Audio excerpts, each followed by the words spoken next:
बढ़ते अपराधों को कैसे रोका जा सकता है या कम किया जा सकता है या इनको पूरी तरह नियंत्रित किया जा सकता है। इस विषय पर सबके सामने अपने विचार एवं सुझाव प्रस्तुत करने के लिए स्वयं पहल कर उपस्थित हैं सामाजिक कार्यकर्ता, लेखक एवं चिकित्सक वैद्य श्री राजेश शर्मा जी एवं लेखक एवं पत्रकार ज्योतिर्विद महावीर कुमार सोनी जी।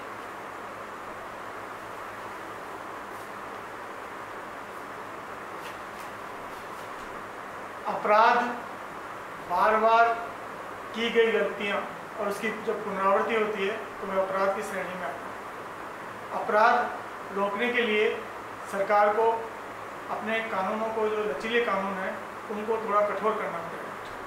कानून लचीले होने से अपराधी बचकर निकल जाता है। अमानवीय नृशंस हत्याएं, बलात्कार, छोटे छोटे बच्चों के साथ अमानवीय कृत्य, यह उत्पीड़न की श्रेणी में और अपराध की श्रेणी में आते हैं। सरकार को इसके कानून को कठोर करना बड़ा आवश्यक है। अपराधियों में भय व्याप्त हो, सजा समाज के बीच में रह करके दें ताकि समाज के अन्य लोगों को भी उसका भय हो कि हमें अपराध नहीं करना चाहिए। दूसरी बात, गली गली मोहल्ले में कैमरे, ऑफिसों में और मंदिरों के बाहर, पार्कों में इस प्रकार कैमरों का अधिक मात्रा में प्रचलन हो ताकि अपराधी अपराध करते हुए बच नहीं सके। दूसरा, निगरानी की दृष्टि से गुप्तचर, सीआईडी विभाग के या अन्य विभागों के गुप्तचर हों, वह खड़ी मार्केट है, गली मोहल्ला है, होटलें हैं, बस अड्डे हैं, रेलवे स्टेशन हैं, इन जगहों पर उनको निगरानी की दृष्टि से रखना चाहिए ताकि अपराध किस प्रकार कौन कर रहा है उसकी जानकारी भी गोपनीय दृष्टि से मिलती रहनी चाहिए। जनप्रतिनिधि जो नेता होते हैं वह भी समाज के बीच में रहकर समाज की समस्याओं को समाज के साथ बैठ करके हल करें और ब्यूरोक्रेसी को भी उस दृष्टि से इंगित करके और उनके द्वारा वह समस्याओं को ठीक करें ताकि अपराधों को बढ़ावा नहीं मिले।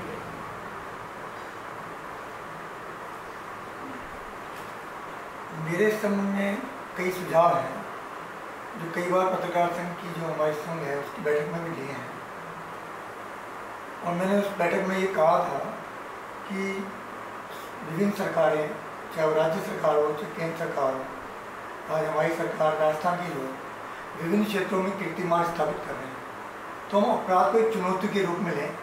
अपराध हो कैसे जाए, इसको एक चुनौती समझें और एक टाइम फिक्स कर लें। जैसे कि अपन अभियान चलाते हैं, हम अक्सर अभियान चला रहे हैं, जैसे पट्टे का पंजीकरण का और आपके घर सरकार, विभिन्न तरह का अभियान चला रहे हैं।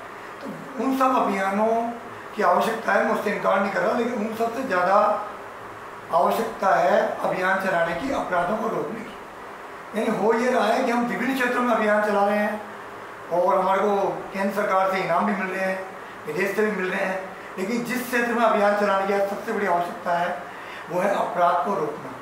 अगर आज हम सोच लें 6 महीने 3 महीने के लिए मॉडल टाइम फिक्स कर लें और उसको पूरा चुनौती ले लें कि अपराध कैसे घट जाए, तो मैं समझता हूँ कि बड़े से बड़े अपराध को नियंत्रित किया जाए।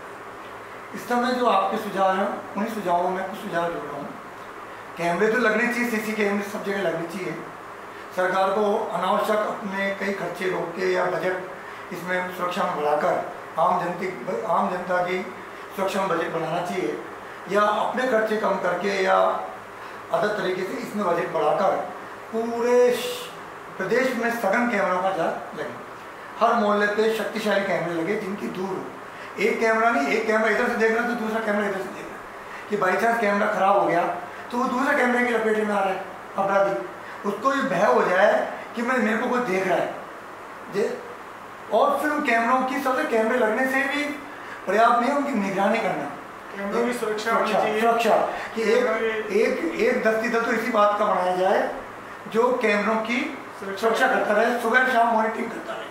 तो उसके लिए खर्चा होगा, सरकार को स्टाफ लगाना पड़ेगा, कैमरा सही चल रहा है तो कैमरे सघन हो, मंदिर और जो प्रमुख स्कूल हैं, कॉलेज हैं, उनके बाहर हैं, उनके सामने तो है ही, बल्कि मैं कहूँगा कि हर जगह होना चाहिए। और जो मकान मालिक हैं वो तो लगा ही सकते हैं खुद, तो उनकी रेंज में भी आ जाएगा, उनके कैमरे भी चालू रहने चाहिए। एक तो ये हो सीसी कैमरे हों, शक्तिशाली कैमरे हों, और उनकी रिकॉर्डिंग लंबे समय तक सुरक्षित रखी जाए और उनकी मॉनिटरिंग की जाए। दूसरा, पुलिस प्रशासन जो है वह भी थोड़ा चुस्त दुरुस्त होना चाहिए।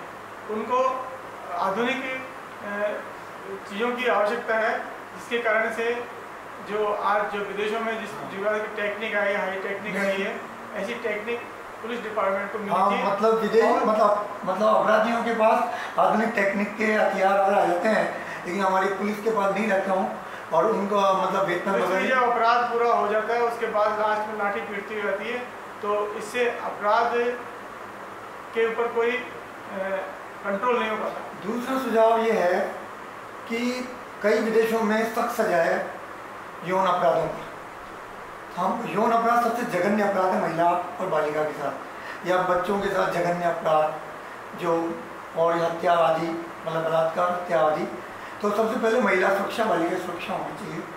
इसके लिए अपराधी को तुरंत पकड़ने की, कि उसके ऊपर सब काम छोड़ के, जैसे कि हमारी एम्बुलेंस निकलती है उसमें सारा जाता है, रोक दिया जाता है कि बीमार व्यक्ति जा रहा है, ऐसे ही कोई घटना होते ही अपराधी के पीछे पड़ जाए पकड़ने में, और पकड़ के उसको तुरंत सजा दे।